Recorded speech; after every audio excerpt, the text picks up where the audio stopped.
Tantor Audio, a division of Recorded Books, presents Growth Hacking for Dummies by Anuj Adhiya. Narrated by Steve Menasche. Publisher's Note: in this audio edition, you will hear references to tables and figures present in the print and ebook formats of the book. Limit of liability / disclaimer of warranty. The publisher and the author make no representations or warranties with respect to the accuracy or completeness of the contents of this work, and specifically disclaim all warranties, including, without limitation, warranties of fitness for a particular purpose. No warranty may be created or extended by sales or promotional materials. The advice and strategies contained herein may not be suitable for every situation. This work is sold with the understanding that the publisher is not engaged in rendering legal, accounting, or other professional services.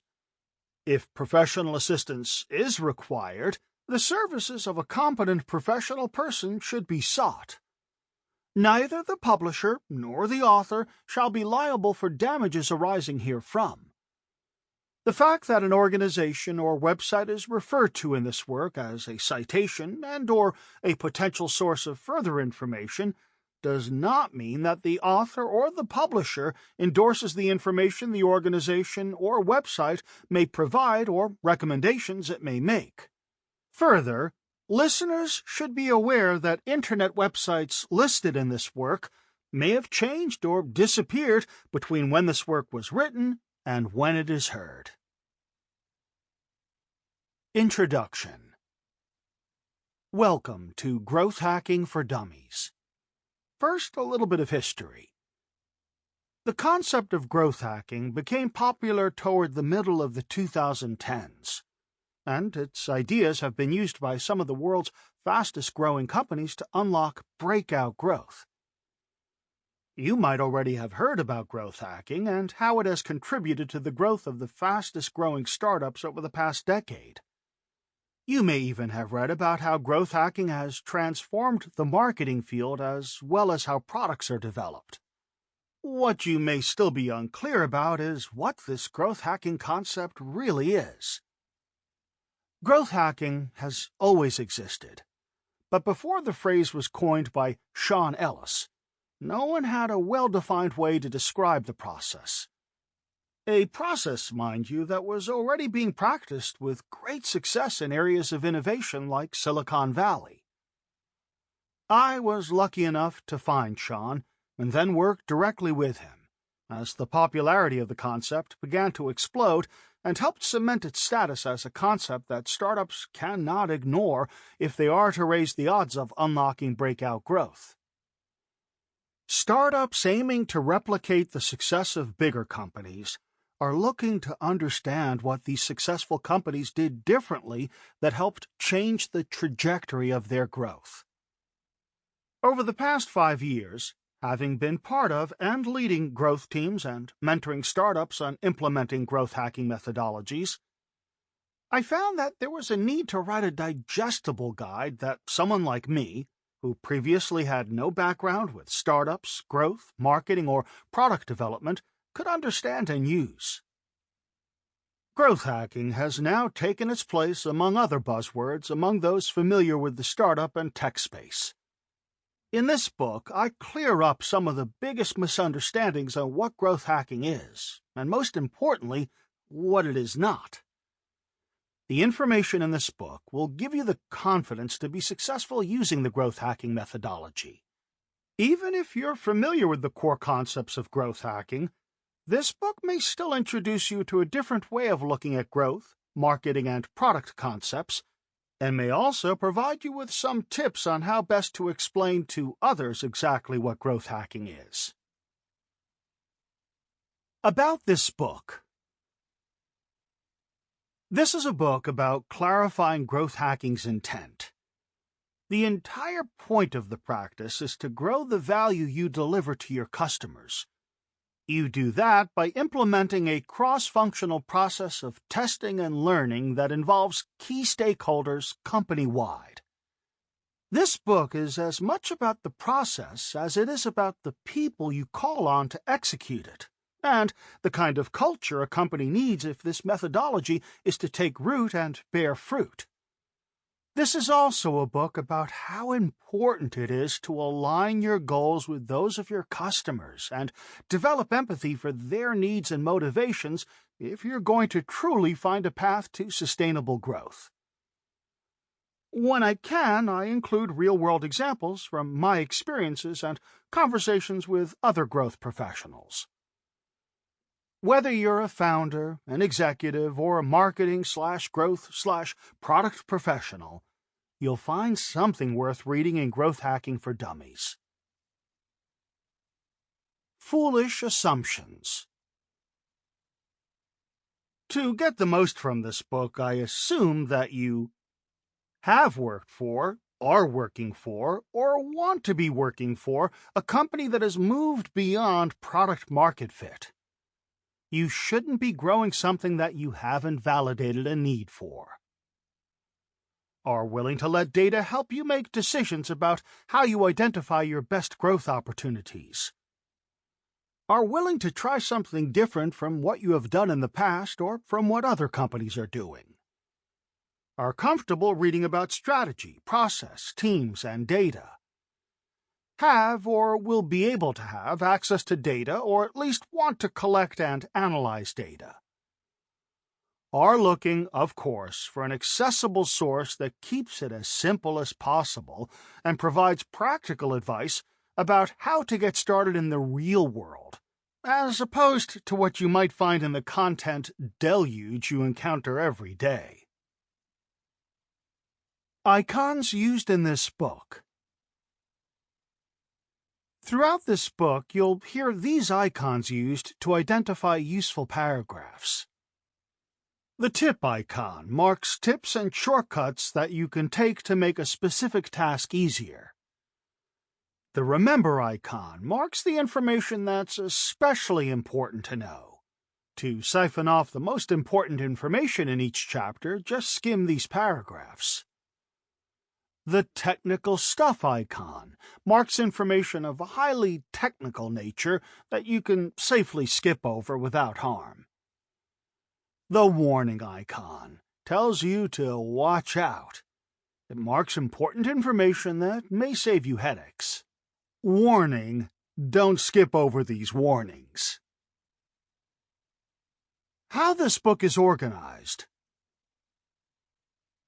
This book is arranged into 4 self-contained parts, each composed of several self-contained chapters.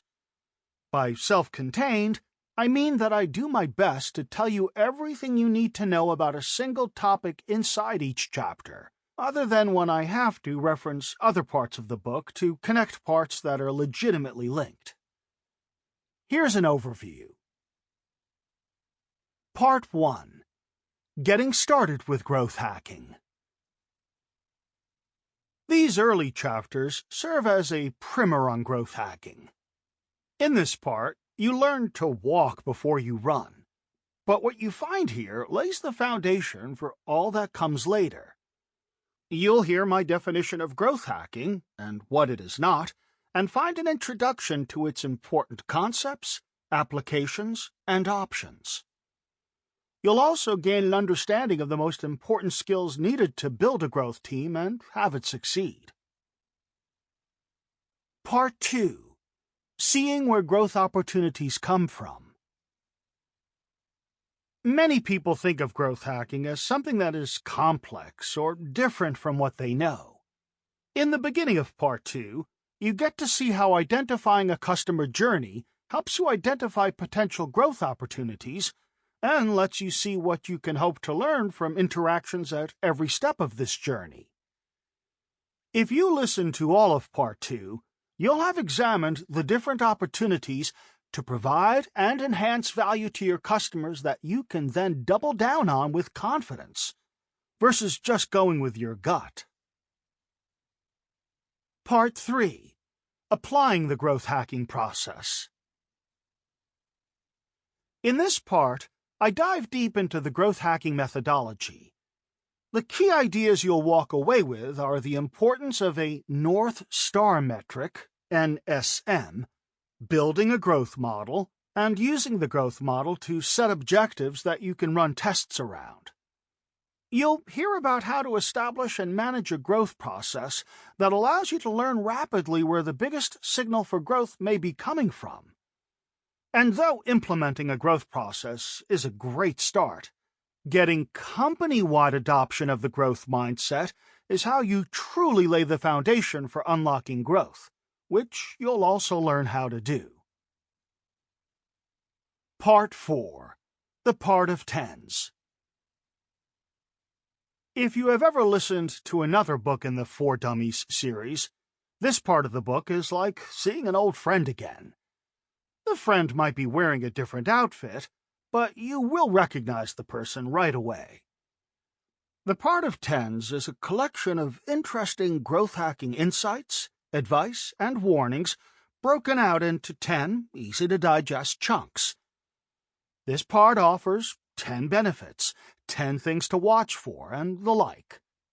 These chapters crystallize some concepts you get a chance to hear about in the rest of the book, or a way to dig right into the concepts that matter if you haven't. Beyond the book. Although this book broadly covers the growth hacking methodology and process, I can cover only so much in a set number of pages. If you find yourself at the end of this book thinking, "This was an amazing book, where can I learn more about growth hacking?"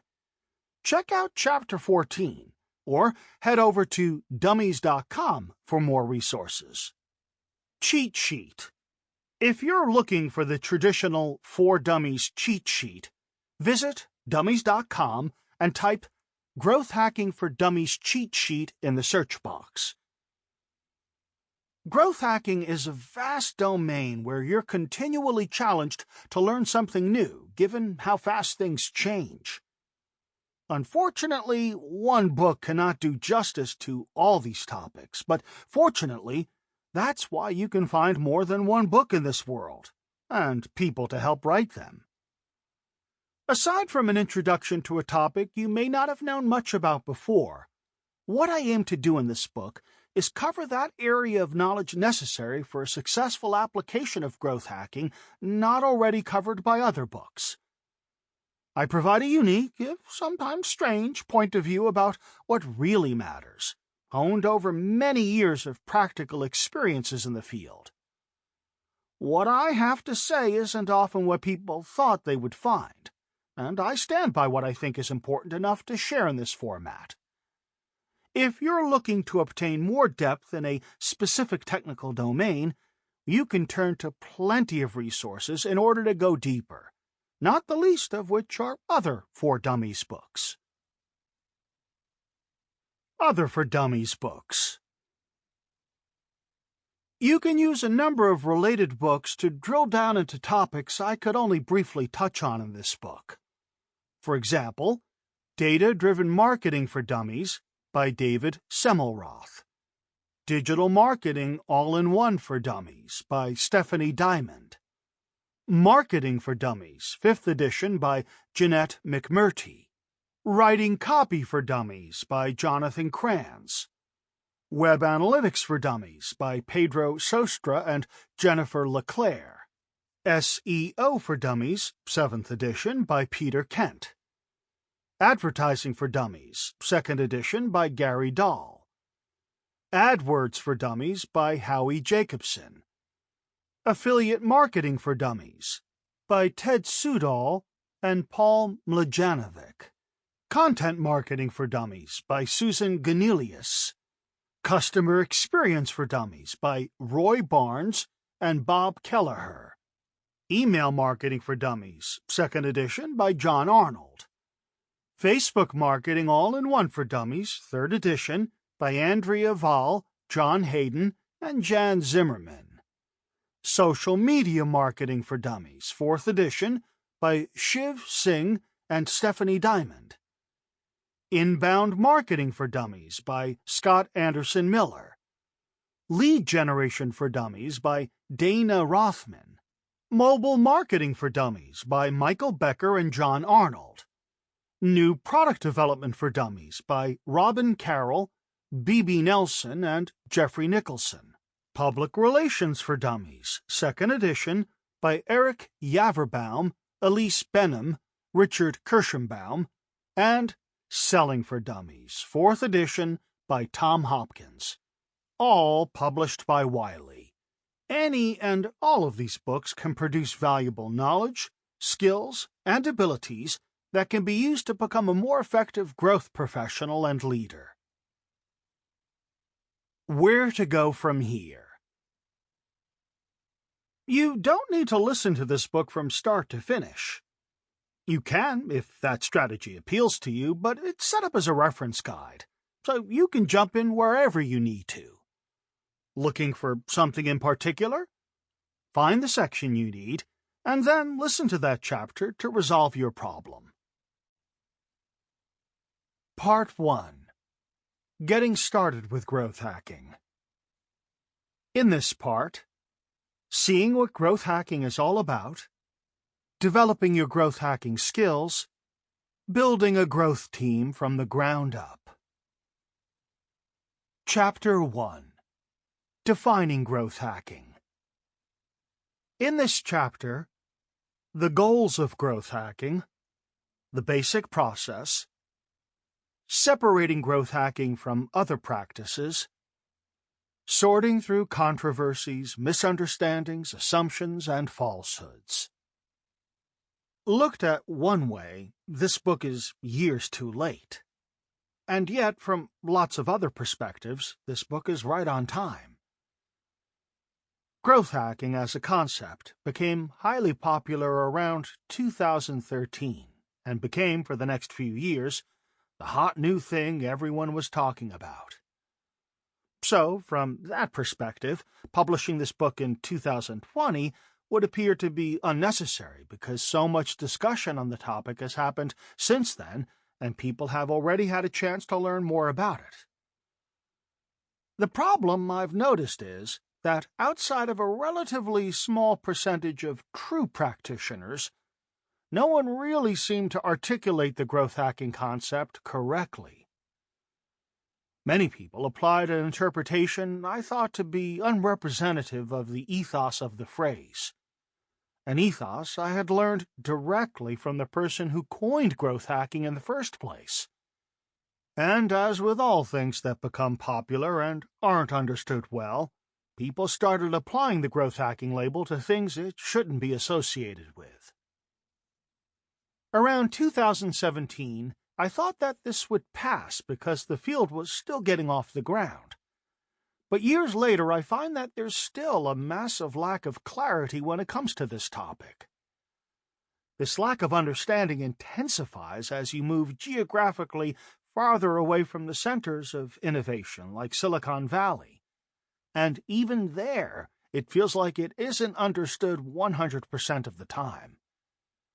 I have a hypothesis for why that may be the case. Relatively speaking, the number of people who have actual experience with growth hacking is rather small worldwide. This is simply a function of the high failure rate of startups. If you concede that 90% of startups fail, then simply having the opportunity to grow any startup is relatively small. This means that the number of people who have had the opportunity to apply the growth hacking methodology successfully is also small. In my experience, not everyone who's achieved this success ends up wanting to blog about it or talk about it either at all or with any regularity. I got a sense of this when I worked to recruit growth professionals for the weekly AMA Ask Me Anything sessions on growthhackers.com. Often I had on subject matter experts, SMEs, who were not well known or who didn't write and speak as often on the topic.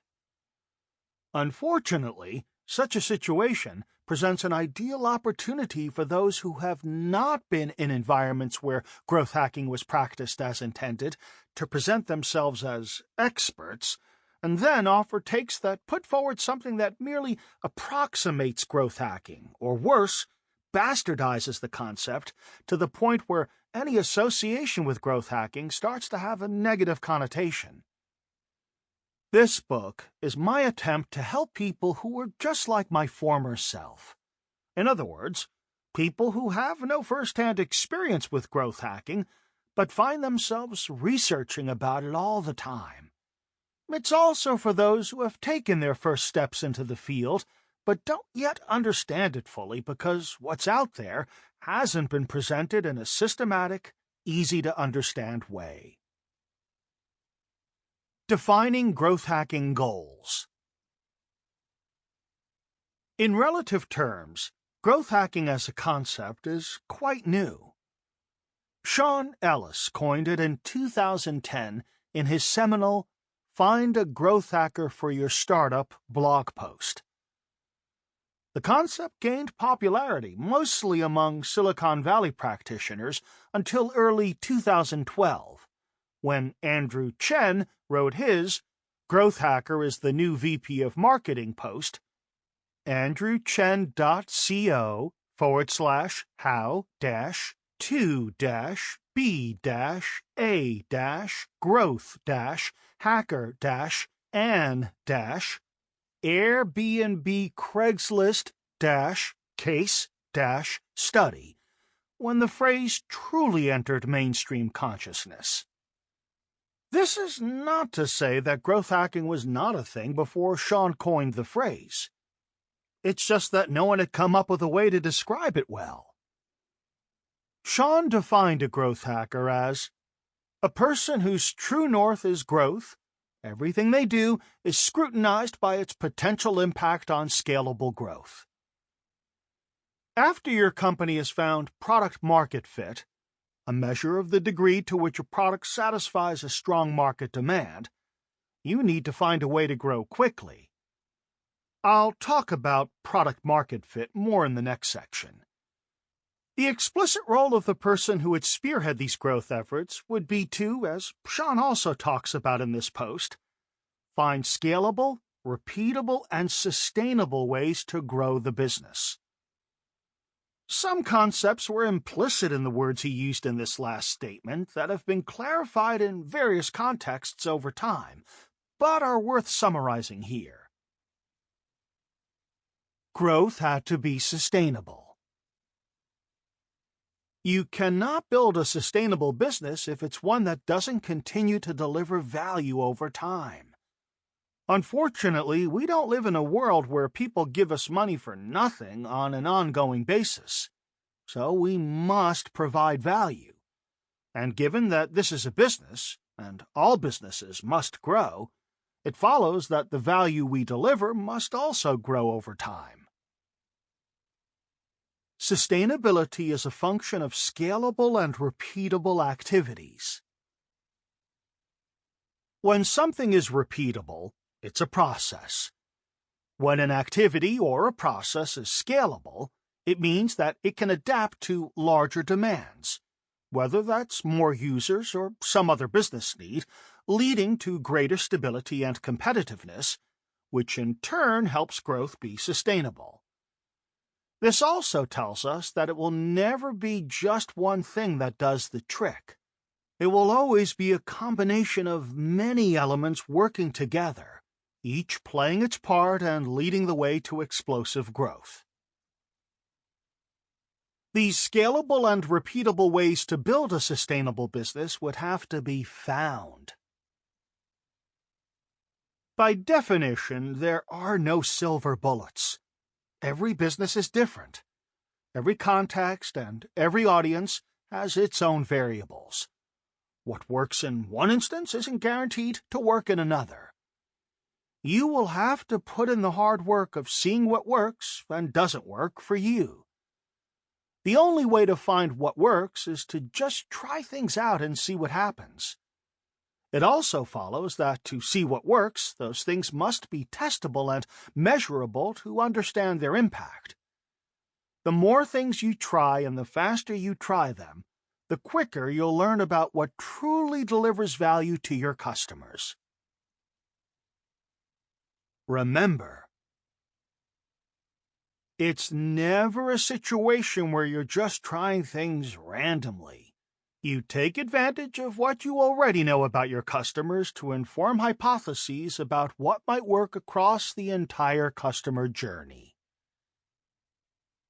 To bring this back down to earth, the goal of growth hacking is to be continually and rapidly testing across the customer journey to learn about activities that can be systematized as processes to grow the value that a business provides its customers.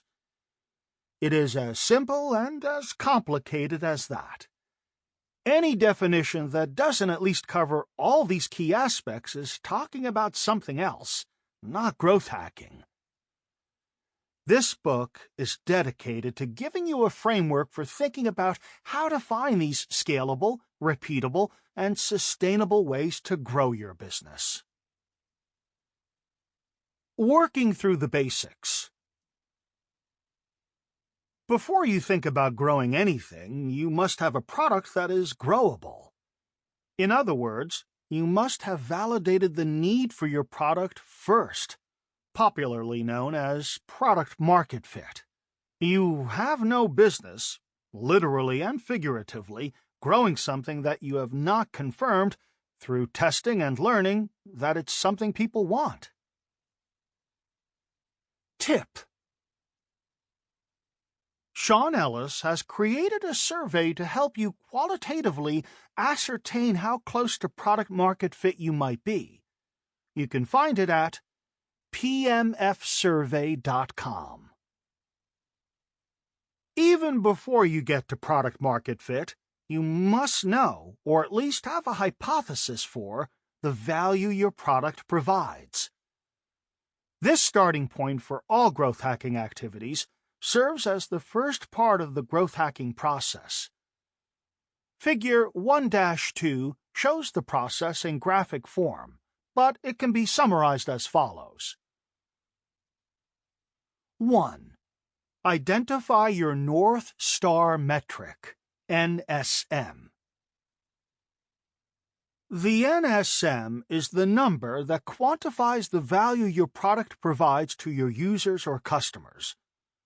Every product will have its own NSM because every product provides value differently. Google provides value through search results, for example, whereas Lyft provides value with rides on demand. When I've asked people what number quantifies the value their product delivers to their users, it generally is the first time they've been asked that question.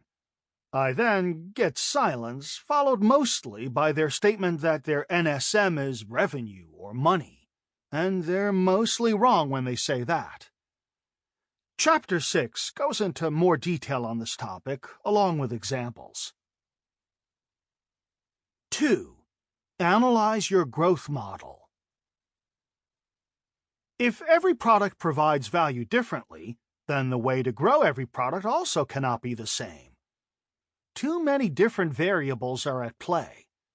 So you have to understand what the customer journey looks like to be able to identify all the points within that contribute to growth. The customer journey, put simply, is the collection of interactions between your company and a customer over the duration of your relationship. For more on the customer journey, listen to Chapter 5. This analysis is based on quantitative and qualitative data to help you understand key points within the customer journey that represent the biggest opportunity you could exploit or the problem that, if you were to tackle it, could potentially lead to greater growth. Chapter 6 talks a lot more about how to go about this because this step is critical to focusing your team on activities that have the highest potential to impact your NSM. 3. Set objectives. After you know what part of the customer journey you'll focus on, set an objective on which to focus tests. Set a time frame of 30 to 90 days in which to test so that you can better understand the impact of your tests on your NSM. If NSMs are your long-term goal, then your objectives are your short-term goals. The quantification of any objective becomes... Sample complete. Ready to continue?